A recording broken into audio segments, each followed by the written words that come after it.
Welcome to another episode of An Alphabet of Fairy by Tales of Fae and Folk, and this time we look at the letter J. In this little snippet of folklore, we will take a look at the jack-o'-lantern, the Juruta and Jezinka.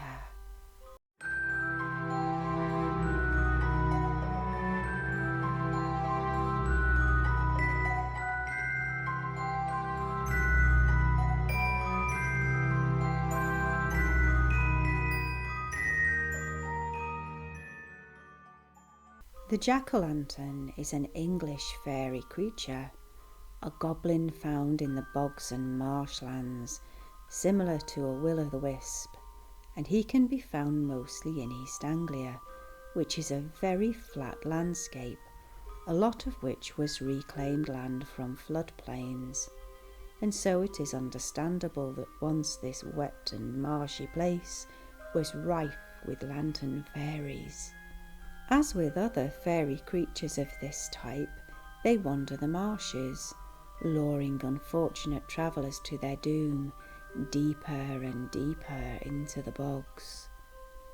It is said that should you be travelling through a place like this, that is haunted by jack-o'-lanterns, you should never whistle, because this attracts them, and to escape them you should lie face down on the path until the wicked thing has passed you by. There is a folk tale that gives an explanation of the jack-o'-lantern, and I shall tell it to you now. Once there was a farmer named Jack, a very clever fellow, canny really, and he even tricked the devil into climbing a tree from which old Nick could not escape.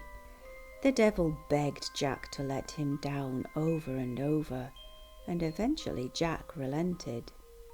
He made the devil promise that he would allow him down so long as no matter what happened in Jack's life, he, Jack, would never be admitted into hell.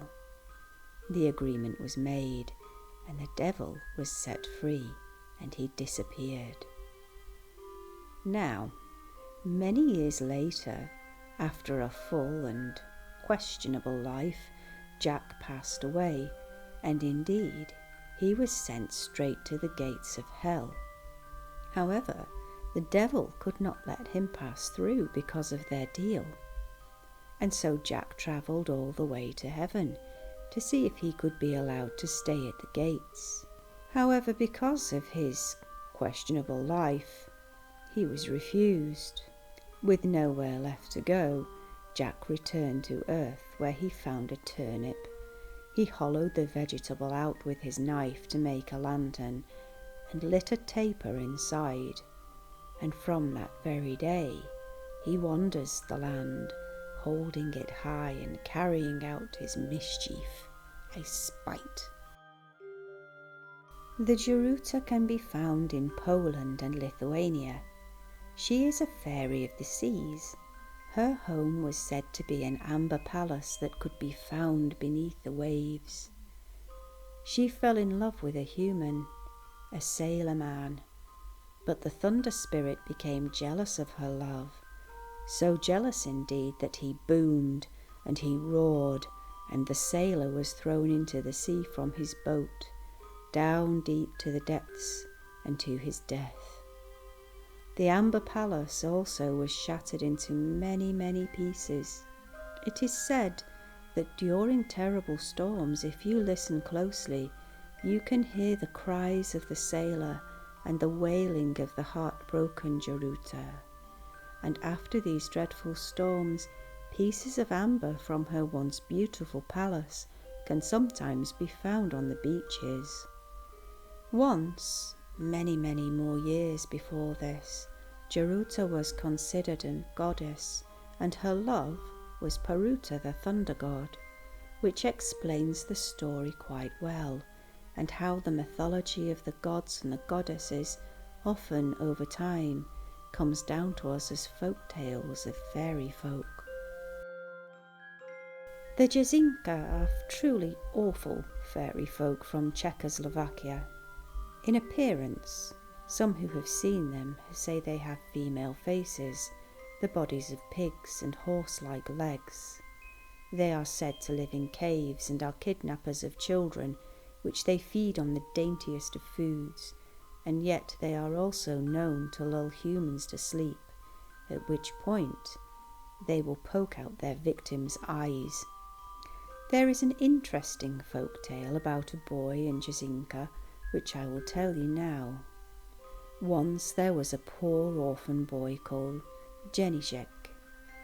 He was desperate to find a place of his own, to be a servant, to find work. He travelled far and wide, and one day came across an old man with no eyes, simply holes where they should have been. The man's goats were crying and bleating. He needed help. He took Jezinka on as his goat herd and warned him to never take them into the hills. He told Jezinka of 3 witches that lived there, the Jezinka.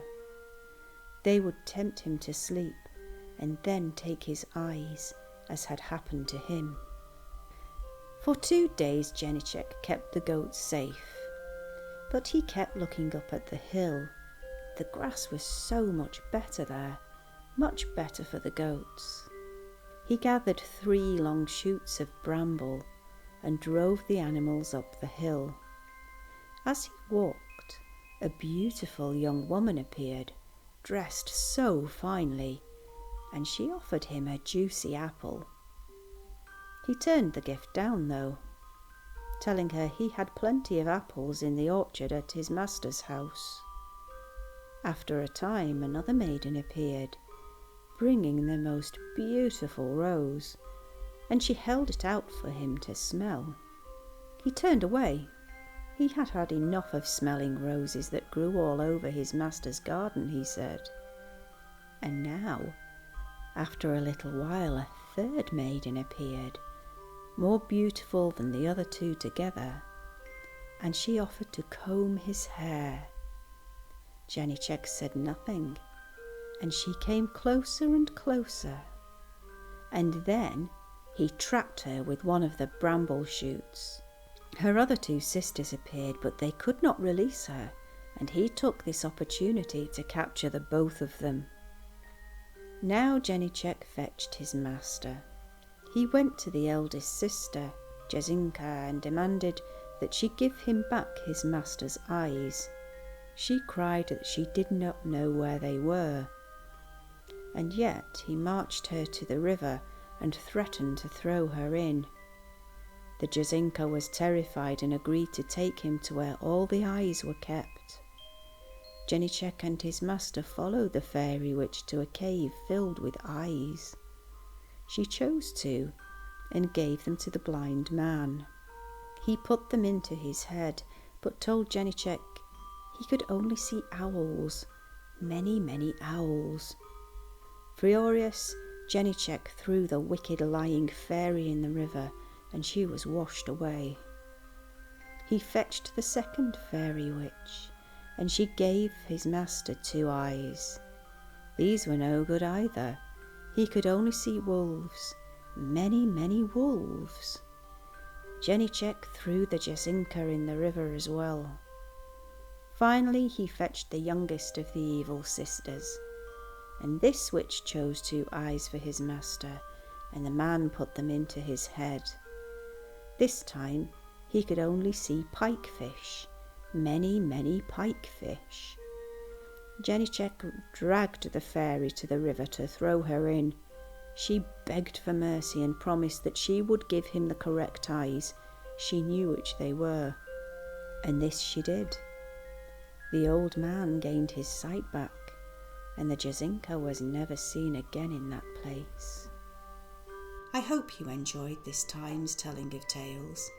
Take care, brightest of blessings, and remember, don't play with the fairy folk, or you may end up in one of my folk tales yourself.